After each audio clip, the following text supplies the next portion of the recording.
I found that when I look into my heart, or someone might look into their heart, it's not always divine. Like when people look into their hearts, they will often find malice, evil, prejudice, all of that, and get distracted. So what would you say to those people?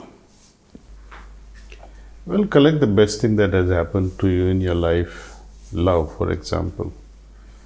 Right? And when we are pursuing meditation with a purpose to become divine ourselves. And to me, divinity or godliness is all about love. In almost all religion, why almost, or rather all religions believe God is love. Right? And experiencing that love within our heart is akin to experiencing God, and immersing ourselves in that love-filled ocean. Right? It's very enchanting and very joyful. Recollect those moments where you were loved or you loved someone so much, and bring those positive vibrations in your heart, and get soaked in it, get immersed in it, with it, and see where it takes you. Some fragrance of love should be there in the heart. You can say the same for even people who have experienced no love, have had traumatic childhoods, have had problems with the nurturers that they had in their life. I think they can better be attracted in a very nice way, actually, since they have the negative experience and something they're always looking forward to.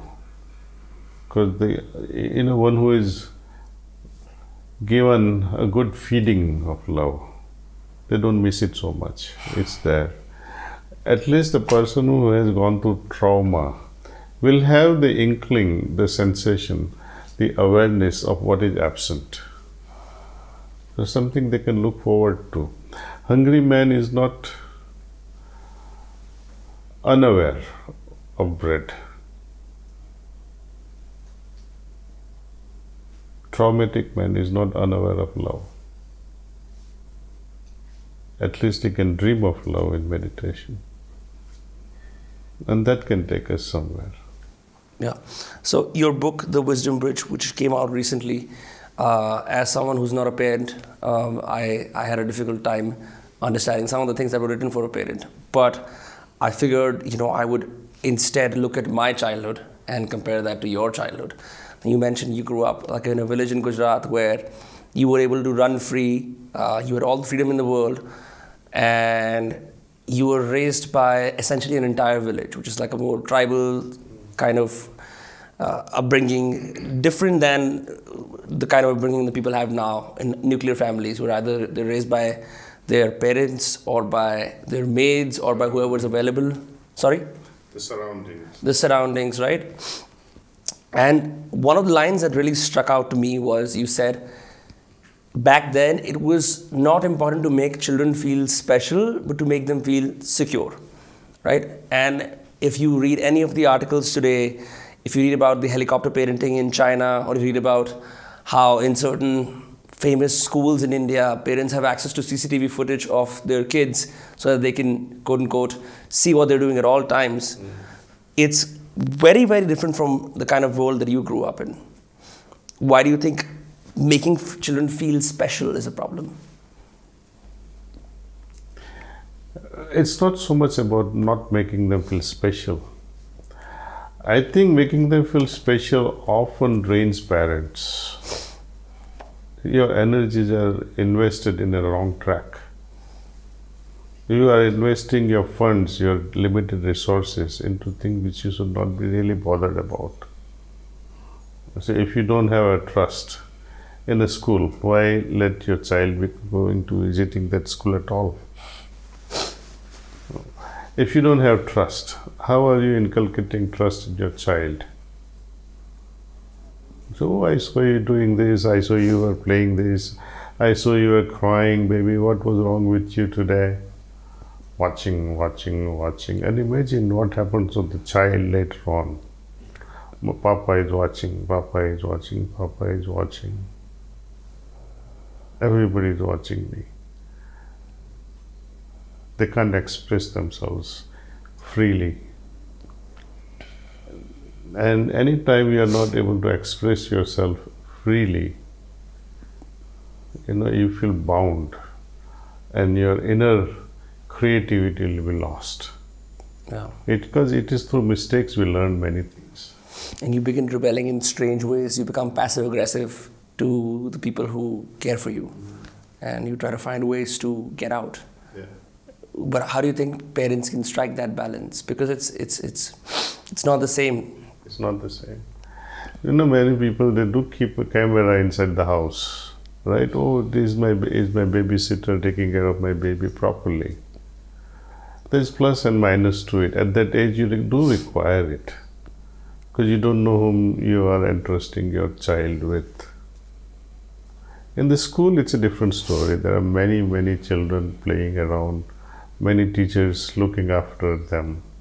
So I think watching everything and telling your children what you are doing, what you are seeing, is different from having a technology inside your bedroom or in your living room watching, because you're not interacting with a toddler.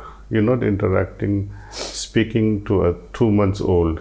How was your maid? Oh, I saw you crying. Did you cry? Why were you crying? These questions are not there.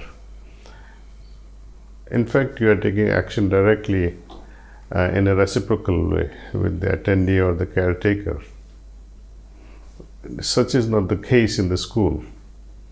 So you are only satisfying yourself. Oh, I saw my child and I saw he's doing very well. That's all. What more are you doing?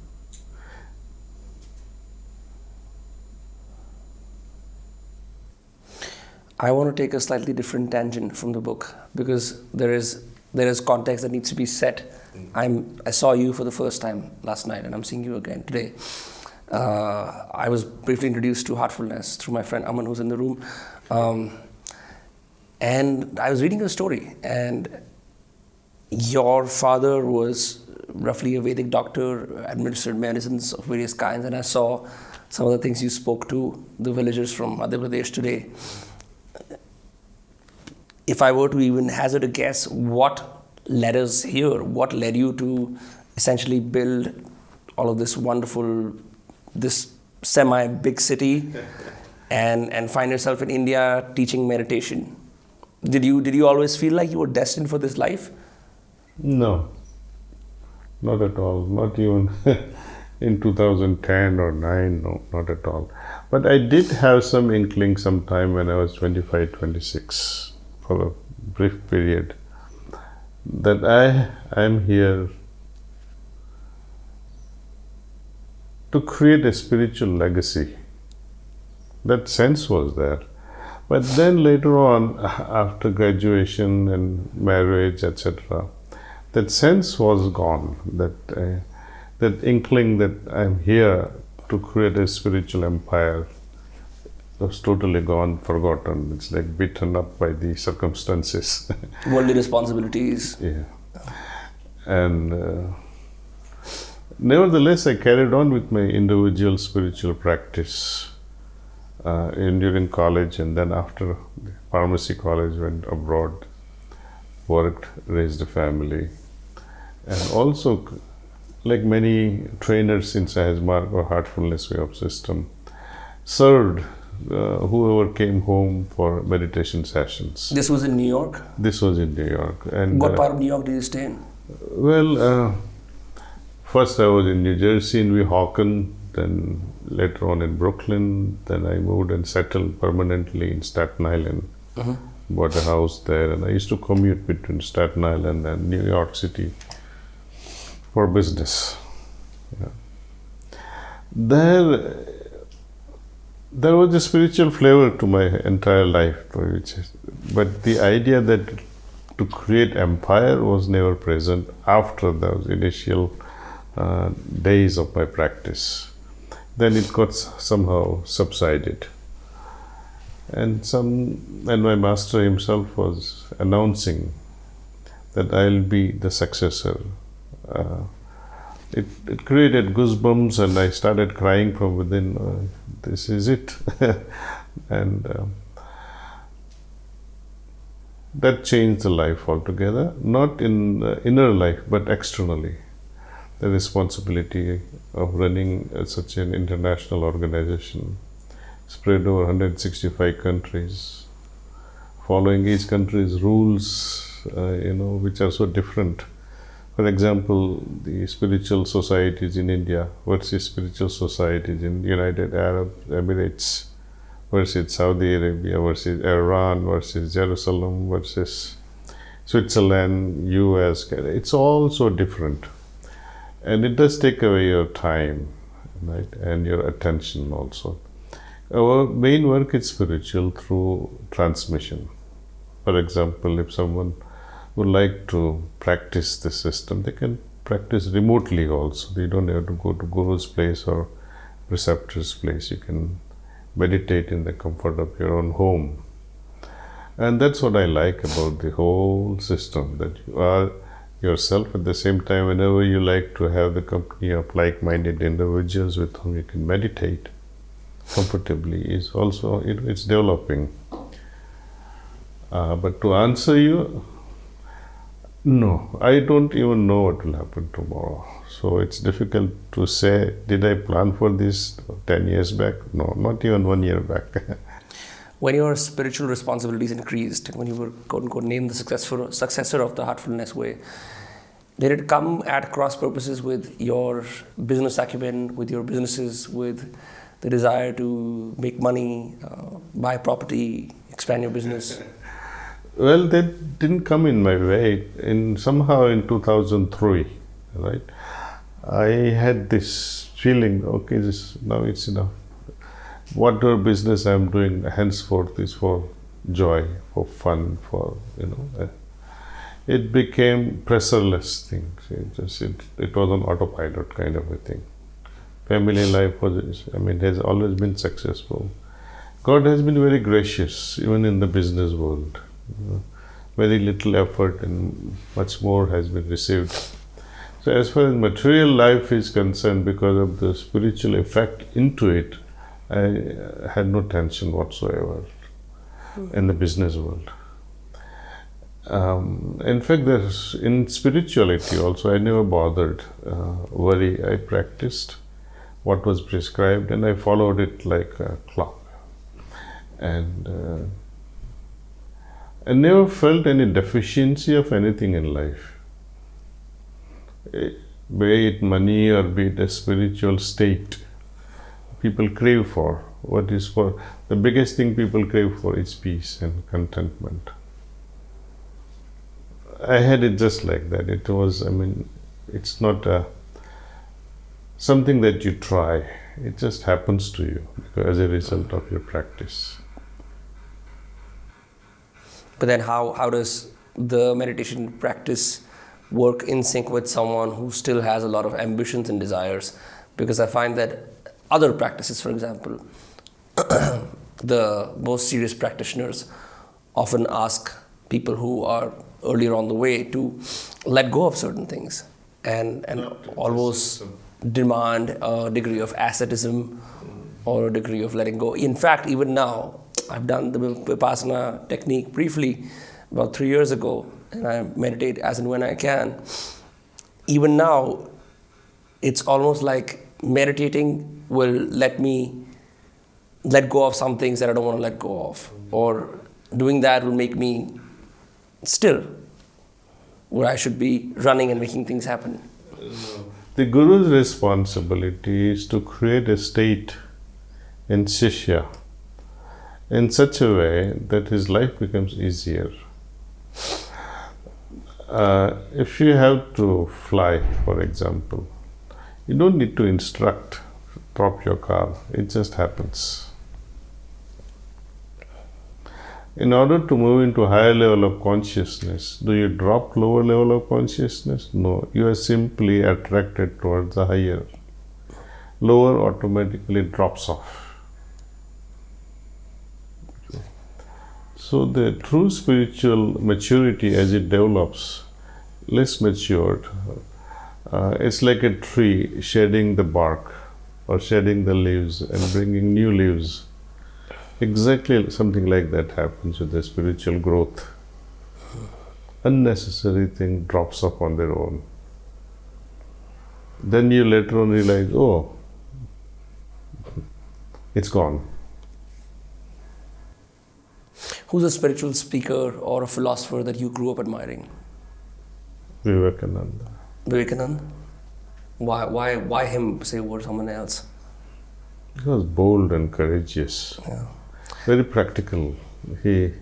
Everything that he did from his early childhood to rebellious youth, and what we call today the rebellious youth is just nothing when compared to rebellious attitude Vivekananda had. But he was tamed nicely by his Guru Ramakrishna Paramahansa. So, becoming a Vivekananda goes to the credit of Ramakrishna Paramahansa, and that's what we need. Person of that caliber who says, don't drop anything, I'll make you. Do you drop poverty when you become rich? No, I think you still remember where you came from. That's it. Except for memory, nothing remains. You don't actually drop anything with efforts. It just happens naturally. I remember a story about Vivekananda that I read in a book when I was visiting Goa a few years ago, how he was giving a lecture in America. And like you said, he was known for his boldness. So one man in America tried to provoke him by shooting a gun at him, or like shooting a gun right next to him, and he stood there unfazed, which I thought was pretty wonderful. But I haven't heard much about him as such after that. His lessons have not been as well received, or he hasn't had a big audience in my generation now. Maybe, I don't know why, but that's the only story I know about him. Yeah. Anyway, I mean, that was just the only thing I knew about Vivekananda, so I figured I'd bring it up. I had another question about you sitting and giving answers, and you giving, you gave a discourse for an hour. Just the responsibility of being, if I may use the word, spiritual preacher, does that become heavy? Do you ever feel like at certain points you don't know the answers? Do you feel like because your role demands you to essentially lead people in their spiritual lives, that you must always know what to say? No, I never felt inadequate. I have any task, mundane or otherwise, spiritual, or I never felt inadequate in that sense. But confidence is always there. I may not have words, but through meditation we can derive a condition that answers all your questions. If you ask me, can you describe God? I'll be speechless. But if through meditation we can experience. So we don't shut up the questioner, but the questioner goes satisfied. Whatever little experience they can have, and say, yes, there is something.